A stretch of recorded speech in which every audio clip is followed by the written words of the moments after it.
बलूचिस्तान को मिला ड्रैगन का साथ। क्या चीन ने बलूचिस्तान को दे दी मान्यता? चीन ने दिया पाक को बड़ा धोखा। दोस्त बना दुश्मन। चीन ने पाक के पीठ पर खोपा छुरा। नमस्कार दोस्तों, आप देख रहे हैं डीएनपी इंडिया, हर खबर भरोसे के साथ। मेरा नाम है स्नेहा तिवारी। दोस्तों, पाकिस्तान का सच्चा साथी, सच्चा हमदर्द, परम मित्र कहे जाने वाले चीन ने उसकी पीठ पर छुरा घोंप दिया है और बलूचिस्तान जो पाकिस्तान के लिए सरदर्द बना हुआ है उससे सीधा संपर्क साध दिया है। तो क्या चीन ने बलूचिस्तान को मान्यता दे दी है? क्या चीन पाकिस्तान को दरकिनार कर बलूचिस्तान से कर लेगा डील? क्या है पूरा माजरा? चलिए इस वीडियो में समझने की कोशिश करते हैं। दोस्तों, चीन जिस पर पाकिस्तान आंख मूंद कर भरोसा करता है, भारत से मार खाता है तो चीन के हथियारों का इस्तेमाल करता है, भारत से बचना चाहता है तो चीन के पास भागे भागे चला जाता है। लेकिन इसी परम साथी, इसी सच्चे हमसफर का भरोसा अब पाकिस्तान पर नहीं रहा और खबरें ये आ रही हैं कि चीन खुद बलूचिस्तान से बात करेगा। अखबारों में छपी खबरों पर भी थोड़ा नजर डाल लेते हैं, उसमें क्या कुछ लिखा हुआ है साफ साफ ये भी देख लेते हैं। अगर हिंदुस्तान की आप खबर पढ़ेंगे तो उसमें लिखा हुआ है कि चीन को पाकिस्तान पर नहीं रहा भरोसा, सीपीईसी के खातिर खुद करेगा बलूचों से बातचीत। इसके साथ ही अगर जी न्यूज की बात करेंगे तो इन्होंने तो बड़ी बात कह दी है। कहा कि चीन ने दे दी बलूचिस्तान को मान्यता, पाकिस्तान को दिखाया ठेंगा, विद्रोहियों से सीधा मिलाएगा हाथ। मतलब साफ है दोस्तों कि खबरों में अगर जो छपा हुआ है उसके हिसाब से देखें तो चीन का जो सीधा संपर्क है वो बलूचिस्तान से हो गया है। दोस्तों, पाकिस्तान बलूचिस्तान के विवाद में फिलहाल चीन की जिस तरीके की एंट्री हो रही है इससे साफ पता चल रहा है कि चीन दिलचस्पी दिखा रहा है और कहां? पाकिस्तान के बलूचिस्तान प्रांत में। और अब वो खुद बलूचिस्तान से बात करना चाहता है।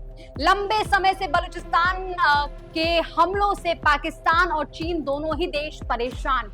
दोनों ही देशों की सरकारों की नींद बलूचों ने हराम कर रखी है और इन्हीं विद्रोहियों ने इन दोनों ही सरकारों की नाक में दम कर रखा है। पहले हमला करते हैं और फिर खुद जिम्मेदारी लेकर बाकायदा बताते भी हैं कि जी हमने हमला कर दिया है।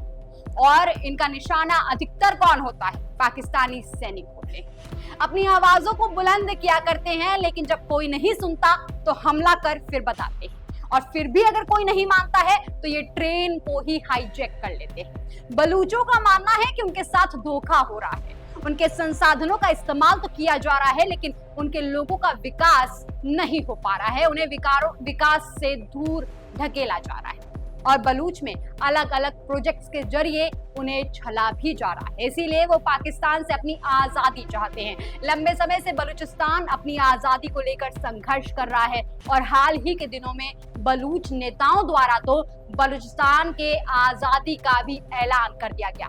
यहाँ तक कि ये भी कहा गया कि बलूचों को पाकिस्तानी ना कहा जाए। यूएन से अलग राष्ट्र की मांग कर दी गई। भारत से भी ये मांग की गई कि भाई दिल्ली में बलूच दूतावास खोलने की अनुमति मिले। बलूच कब अलग होगा, यूएन से उसे अलग राष्ट्र का दर्जा मिलेगा या नहीं मिलेगा, ये एक अलग मुद्दा है। लेकिन आज चर्चा पाकिस्तान और बलूचिस्तान में छिड़े इस जंग के बीच में चीन की एंट्री की करेंगे। हाल ही में चीनी अधिकारी ने बलूचिस्तान से आए पाकिस्तानी प्रतिनिधिमंडल की बैठक में भी चर्चा की और अब तो खबरें ये भी उठने लगी हैं कि पाकिस्तान को साइडलाइन करके चीन खुद बलूचों से बातचीत करना चाहता है और अपने सीपीईसी प्रोजेक्ट को आगे बढ़ाना चाहता है। खैर, अब जान लेते हैं कि आखिर चीन बलूचिस्तान से बातचीत चाहता क्यों है। वजह नंबर 1, बलूच में काम कर रहे चीनी कर्मचारियों को निशाना बना चुके हैं बलूच, जिससे चीनी सरकार परेशान हो चुका है। कई बार इस तरह के मामले भी सामने आ चुके हैं और इन्हीं मामलों की वजह से चीन ने पाकिस्तानी हुकूमत से बातचीत तो की लेकिन परिणाम कुछ भी नहीं निकल पाया। चीनी नागरिक पर हो रहे हमलों को लेकर ड्रैगन ने पहले ही अल्टीमेटम दे रखा था, लेकिन ये हमले रुकने का नाम नहीं ले रहे हैं और बलूचों द्वारा लगातार चीनी कर्मचारियों को निशाना बनाया जा रहा है और इसी वजह से अब बातचीत करना चाहता है। वजह नंबर 2, चीन और पाक की बड़ी योजना है CPEC, जिसमें चीन करोड़ों रुपए निवेश कर चुका है, 60 करोड़ के आसपास निवेश कर चुका है। CPEC जो है उसका एक बड़ा हिस्सा अगर हम तस्वीरों में देखेंगे तो हमें पता चलेगा कि इसका एक जो बड़ा हिस्सा है वो बलूच में आता है, ये आप देख पा रहे होंगे। तो ऐसे में अब ये इस बलूच प्रांत से होके गुजरेगा, लेकिन इसके लिए क्या करना होगा? इसके लिए बलूचों से बातचीत करनी पड़ेगी, वहां काम करना होगा। इतनी बड़ी इन्वेस्टमेंट के बाद ड्रैगन कोई रिस्क नहीं लेना चाहता है और इसे सफल बनाने के लिए बलूच में काम करने की जो जिम्मेदारी है या महत्व है वो भली भांति समझता है। अब जरूरत है कि बलूचियों को एक साथ जोड़ा जाए और फिर काम स्टार्ट किया जाए, तभी CPEC जो प्रोजेक्ट है उसको सफल बनाया जा सकता है। वजह नंबर 3, पाक के बलूच प्रांत में माइनिंग और बंदरगाह चाहता है चीन ने पाकिस्तान में निवेश किया ताकि उसे अपनी एनर्जी ट्रेड के लिए चीन तक पहुंचाने का एक रास्ता, जमीनी रास्ता मिल सके, और बलूच में माइनिंग भी चीन करके खुद को और ज्यादा अधिक समृद्ध बनाने का सपना भी देख रहा है। लेकिन बलूच लगातार माइनिंग का विरोध कर रहे हैं, तो ऐसे में बातचीत तो करनी जरूरी है। अगर बातचीत नहीं हुई तो चीन का ये सपना जो है वो धरा का धरा रह जाएगा। वजह नंबर 4, पाक के जरिए चीन बलूचिस्तान के प्राकृतिक संसाधनों का भी फायदा उठाना चाहता है। दोस्तों ये बात तो आपको भी भली भांति पता होगी कि जो बलूच है यानी कि जो बलूचिस्तान है वो खनिज संसाधनों का बादशाह है और इन्हीं पर चीन की नजरें टिकी हुई हैं। अब आप देखेंगे आपको पता चलेगा, इन्हीं खनिजों को निकालने का सपना देख रहा है चीन। अगर आपको खनिजों के बारे में जानना है तो आपको पता चलेगा इस ग्राफिक के जरिए कि कोयला, सीसा, जिंक, लोहा, मैग्नीज और साथ ही साथ तांबा जैसे खनिजों का भंडार है बलूचिस्तान। और यही नहीं, 80 अलग अलग तरीके का खनिज का भंडार भी बलूचिस्तान है। 50 मिनरल्स की खोज यहाँ पर की जा चुकी है पहले ही, और 16,000 से ज्यादा खदानें हैं पूरी बलूचिस्तान में। इससे आपको पता ही चल गया होगा दोस्तों कि बलूचिस्तान कितना इंपॉर्टेंट है और क्यों बलूचिस्तान को खनिज पदार्थों का बादशाह कहा जाता है। और इन्हीं खनिजों को निकालने का काम चीन करना चाहता है ताकि वो भी इन खनिज के मामले में बादशाह बन सके। लेकिन इसमें सबसे बड़ी जो बाधा है वो ये कि बलूच और बलूची विद्रोही जो हैं वो ऐसा करने नहीं दे रहे हैं, लगातार विरोध कर रहे हैं। अब उसे अपना जो प्लान है अगर उसे कामयाबी तक पहुंचाना है तो इसके लिए जरूरी है कि वो पाक बलूच से बात करे और साथ ही इस पूरे मामले को सुलझाए।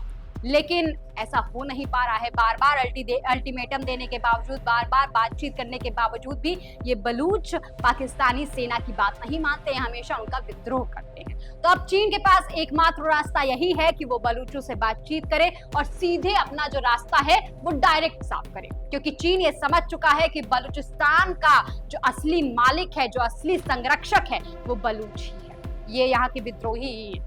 लेकिन ये रास्ता अब इतना आसान नहीं होगा क्योंकि चीन के सामने बलूचों से डील करने के लिए कई चुनौतियां हैं। सबसे पहले तो अमेरिका। दरअसल हाल ही में खबरें ये भी आई थी कि बलूच के खनिजों पर अमेरिका ने भी दिलचस्पी दिखाई है और वो इन खनिजों का इस्तेमाल अपने भविष्य के लिए करना चाहता है, ग्रीन टेक अर्थव्यवस्था बनाने के लिए करना चाहता है और इसके लिए इन्वेस्टमेंट भी वो करना चाहता है पाक। लेकिन अब चीन के लिए ये रोड़ा हो गया। मतलब दोस्तों यहाँ पे बात तो एक साफ है कि एक अनार 100 बीमार वाली कहानी यहाँ पर चल रही है।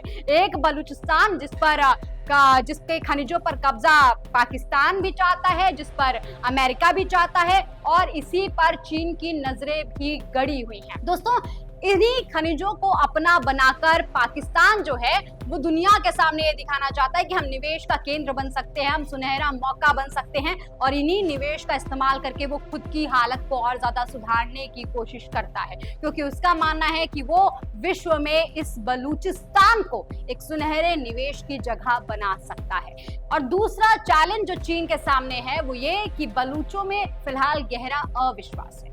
कुछ विद्रोही संगठन जो हैं वो बातचीत के लिए तैयार है, लेकिन इसमें बहुत सारे ऐसे संगठन हैं जिसमें गहरा अविश्वास है।